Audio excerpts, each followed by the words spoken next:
Yes, a little bit of touch and go then, and would you? Well, of course we would. Good afternoon, welcome to the show. 5 minutes past the hour of 2 o'clock on this Thursday, 6th of September 2012. What a fab show we got for you today. I'll tell you a little bit more about it in a moment or two, but just to let you know, we've got a very special guest today in the form of Tilly Annsummers Washington Wills. Tilly is a local representative, or a Southwest rep for the Annsummers Company, and she's going to be on her best behaviour today because I know we've got head office listening in from the Annsummers Corporation. So that interview coming up in about 5 minutes' time. Right, a very special guest this afternoon. We've got to say good afternoon to Tilly Annsummers Washington Wills. Good afternoon. Hello. And how are you today? I'm fine, thank you. All right. Lovely to see you. And you're also, we've got your head office listening in. Yeah, so best behaviour today. Yeah. Can you actually say best behaviour and be an Annsummers rep? I'm not really, no. No, not really, no. I'll try. Right, okay. Well, we're going to just basically ask you about your side of the business and what you kind of do here in the Southwest regarding Annsummers. Okay. It's just stuff like that. I think you'll be fine. I think you know what's coming, really, don't you? Yeah, I do. You do. So just roughly, you've been doing this for 6 years in total. Is that about right? Yeah, that's about right, yeah. But did you kind of you started roughly with what, 3 girls under your wing, and then kind of gained numbers? How did that come about then? Yeah, basically I started as a party organiser going around doing parties, and then my manager sort of noticed that I've got the gift of the gab and thought, right, okay, I think you could possibly be like the manager sort of style. So then she promoted me out, and then I gradually built my team up that way, sort of looking for girls who I thought could have a success sort of doing parties, and then I brought them into my team. All right. Okay.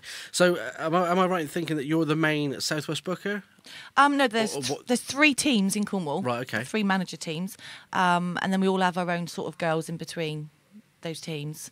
But that's about it, really. So there's 3 teams. We'd like to have more. Yeah.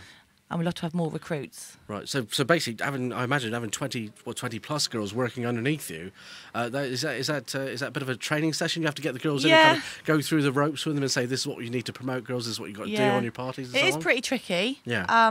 But it's just a case of really organising yourself, which sometimes I'm not very organised. But I've got a massive sort of good team up country. You know, we've got an Area 12 that sort of everyone keeps in touch with everyone, and we keep up that way. How far is your range in the Southwest? Does it go beyond Cornwall? Does it go into Devon, or is it just Southwest? Well, I mainly concentrate on Cornwall. Yeah. But there is other areas that go further. Yeah. Sort of all over the place. Oh, right, okay.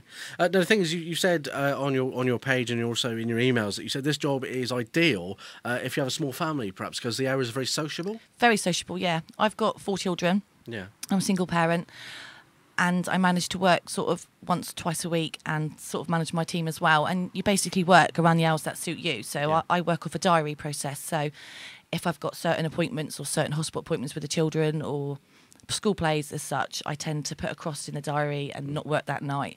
And then I rely on some friends and family to look after the children while I work. And the party normally is about 3 hours. So, and it's good sort of money you can earn in that sort of 3 hours. And I sell most of my stuff, believe it or not, on Facebook. All right. Where people can privately inbox me and place orders and ask questions.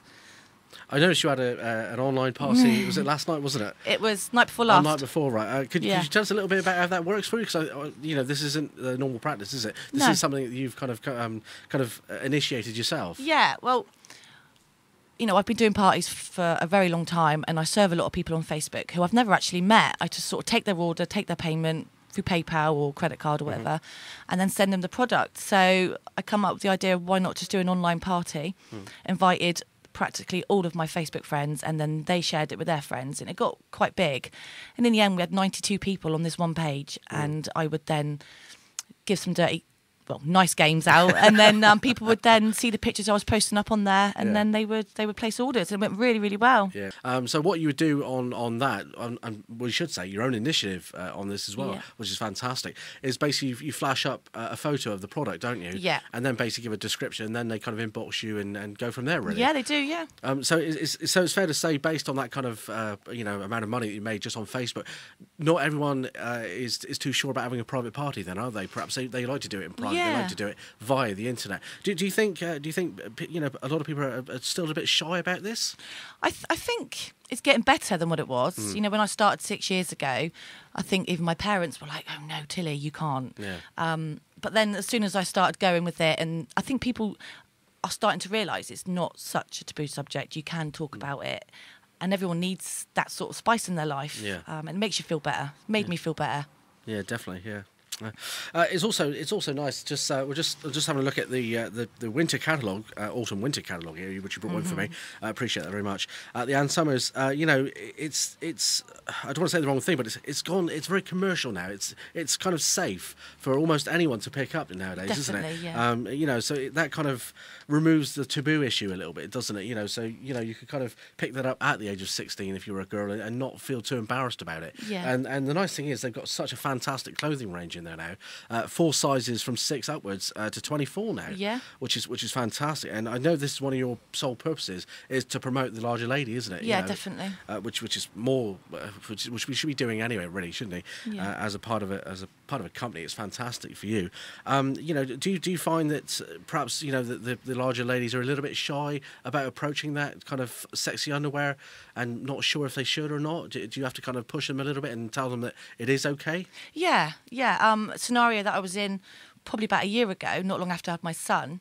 I was quite lucky to lose the weight pretty quickly, but I went to a party and there was probably 50% of the ladies that were quite resistant, not to buy anything, but they didn't feel confident with what I had on show. Until I actually stated, we do cater for larger women. Doesn't matter what size you are, you can still feel sexy and feel like any other person should. Yeah. And then sort of 6 months after that, I did a model shoot with the larger women. I think they were sort of size 14 to 26. Yeah. And they modelled the Annsummers range, and that went really, really well, and it boosted up sales. And also, my main priority was to boost women's confidences, and it really worked really well. And because Annsummers do cater for small to larger women, there is no reason why anybody should feel that they couldn't wear it. Oh right, yeah. There's some lovely lingerie as well. Yeah. Now I don't know about other men out there, but I'm a fan of the black and red. Anything black or red, fantastic. Absolutely love that kind of range. Do you find it differs from men to men, or is there like a certain favourite that men love when it comes to colours or ranges of fancy underwear and clothing? Well, the men I tend to sell to via Facebook, or I tend to like the lacy, the clingy, like the Britney, the Rihanna, that sells really well for men. Yeah. And the women tend to go for something that's a bit more comfy. Yeah.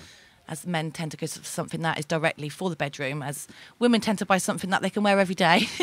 I noticed a quote from you. It said that you believe that women should wear sexy underwear regardless if anyone gets to see it. Yeah. So what you're basically trying to promote is really girls, make yourself feel good. It's not always about the men, is it? Definitely. It's a bonus for the men, but it's not always for the men, is it? Yeah. But I'm sure if you want to have a look through this catalogue, it is superb, and it's really nice, and it's nothing disgusting or taboo about it. It's really open to anyone, even if you're a little bit shy in some respects, so it is it's all open to everyone. Right, okay, I'll tell you what, we're gonna have a quick break for a record minute, and we'll come back and talk a little bit more.